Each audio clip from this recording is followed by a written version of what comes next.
제8편. 여호와 우리 주여, 주의 이름이 온 땅에 어찌 그리 아름다운지요. 주의 영광이 하늘을 덮었나이다. 주의 대적으로 말미암아 어린아이들과 젖먹이들의 입으로 권능을 세우시며, 이는 원수들과 보복자들을 잠잠하게 하려 하심이니이다. 주의 손가락으로 만드신 주의 하늘과 주께서 베풀어 두신 달과 별들을 내가 보오니, 사람이 무엇이기에 주께서 그를 생각하시며 인자가 무엇이기에 주께서 그를 돌보시나이까. 그를 하나님보다 조금 못하게 하시고 영화와 존귀로 관을 씌우셨나이다. 주의 손으로 만드신 것을 다스리게 하시고 만물을 그의 발 아래 두셨으니, 곧 모든 소와 양과 들짐승이며 공중의 새와 바다의 물고기와 바닷길에 다니는 것이니이다.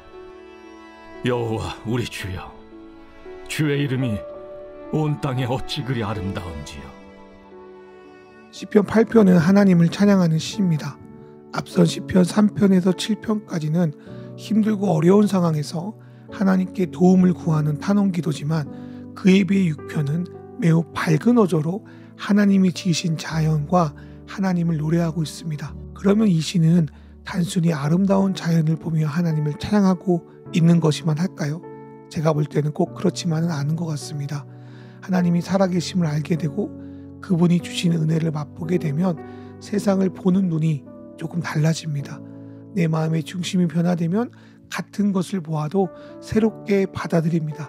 다윗의 마음에 하나님을 향한 은혜로 가득 차 있는데, 주변을 보면 주님의 은혜와 사랑이 온통 넘쳐나는 것처럼 보일 것입니다. 그렇다면 다윗은 도대체 어떤 은혜를 체험하고 있기에 모든 만물이 아름답게 보였을까요? 첫 번째로, 다윗은 약한 자를 들어주시는 하나님의 은혜를 누리고 있습니다. 지금도 그렇지만 그 당시 어린아이와 젖먹이는 혼자선 아무것도 할 수 없는 자들이었습니다. 그렇게 다른 사람의 도움을 받아야 하는 자, 약하여 자기보다 강한 이들에게 굴복당하는 자, 이런 이들이 어린아이와 같은 자들이었습니다. 그런데 다윗 자신도 이런 약한 자 중에 하나였다고 고백하고 있습니다. 역사적으로 다윗은 사울 왕을 피해 그 당시 보잘것없는 약한 사람들과 더불어 아둘람 공동체를 만들었는데, 하나님은 이 허접한 사람들을 통하여 그의 나라를 세우십니다. 솔직히 하나님을 제대로 믿고 그분을 따르면 따를수록 현실 속에서 우리는 점점 약한 존재가 되는 것이 사실입니다.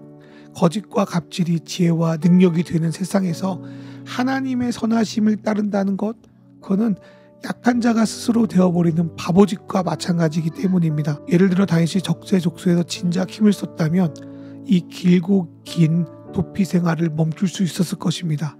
그러나 다윗은 사울을 죽일 수 있었던 절호의 기회 2번을 스스로 놓치며 어린아이와 젖먹이의 길을 택했습니다. 그런데 하나님은 약할 뿐 아니라 하나님의 뜻을 따르기 위해서 스스로 젖먹이가 되어버린 다윗을 택하여 강한 원수들과 보복자들을 물리치시고 하나님의 살아계심을 드러나는 자로 인도하셨습니다. 이러한 놀라운 하나님의 은혜가 다윗의 마음 가운데 온전히 받아들이기 시작하자 주님이 만드신 온 땅을 보면서도 아름답구나, 놀랍구나, 감사하구나라고 노래할 수밖에 없었습니다. 정말 어린아이 시절부터 돌팔매질로 골리앗을 물리치게 해주신 그 하나님이 지금까지 자신이 머물렀던 그 땅 곳곳에 함께 하셨구나라는 것을 깨달았을 때, 다윗은 그 온 땅에 충만하신 하나님께 찬양할 수밖에 없었습니다. 2번째로 다윗은 어둠 속에서 빛이 되어주신 그 하나님의 인도하심에 감사하고 있습니다.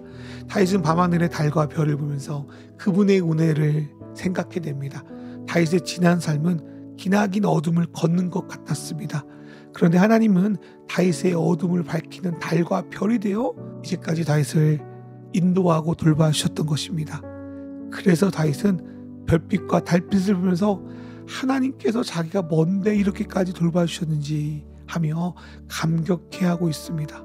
세 번째로, 하나님은 하나님보다 조금 못한 자로 만들어서 분이 만드신 이 만물을 다스릴 소명을 주신 것에 대해서 감사하고 있습니다. 다윗은 하나님이 우리를 왜 이 땅에 창조하셨는지를 묵상합니다. 본래 하나님은 이 땅에 하나님의 형상인 인간을 창조하여 선한 청지기로서 이 땅을 다스리게 하셨습니다. 그러나 여러분도 아는 것처럼 인간은 자신이 신처럼 되고 싶다는 욕망에 하나님을 배신합니다. 그럼에도 하나님은 인간에 대한 소명을 거두어가지 않으시고 택하신 사람들을 통하여 국군을 이어가게 하셨습니다. 다윗은 자신이 왕이라고 하지만 자기가 왕이 아님을 알고 있었습니다. 진짜 왕은 하나님이셨다는 것을 그는 깊이 알고 있었습니다. 그래서 자기가 잘나서가 왕이 된 게 아니라 하나님의 은혜로 이스라엘 땅을 다스릴 수 있는 기회를 주셨다는 것 그는 인식하고 있었습니다.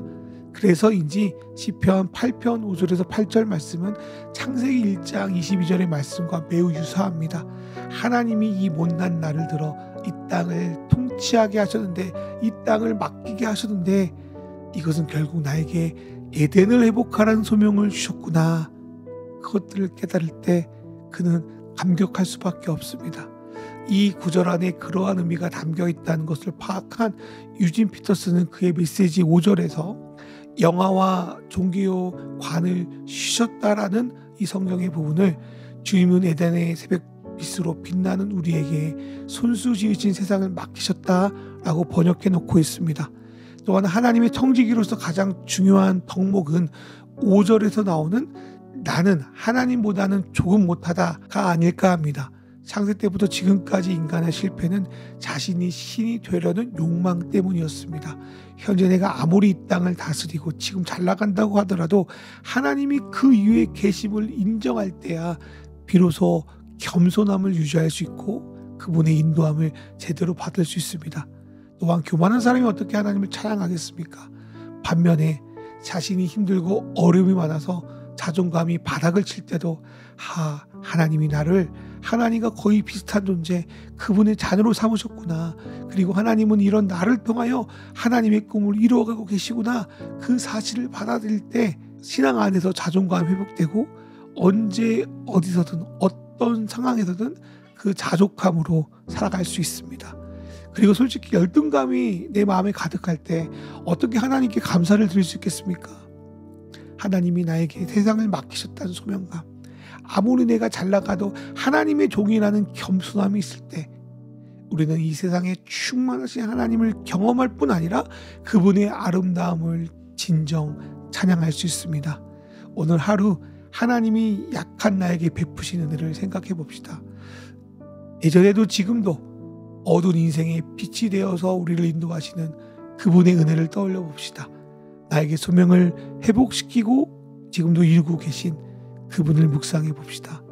그래서 추천하는 것은 수많은 은혜 찬양 중 하나를 틀어놓고 깊게 오늘 시편의 말씀을 묵상하면 좋겠다라는 생각이 들었습니다. 이 시간 기도하겠습니다. 하나님 아버지, 모든 것이 당신의 은혜라고 감히 고백합니다. 때론 험난하고 어려운 삶도 있었지만 이렇게 약한 우리를 붙들어 주셔서 지금까지 살게 하심을 감사합니다.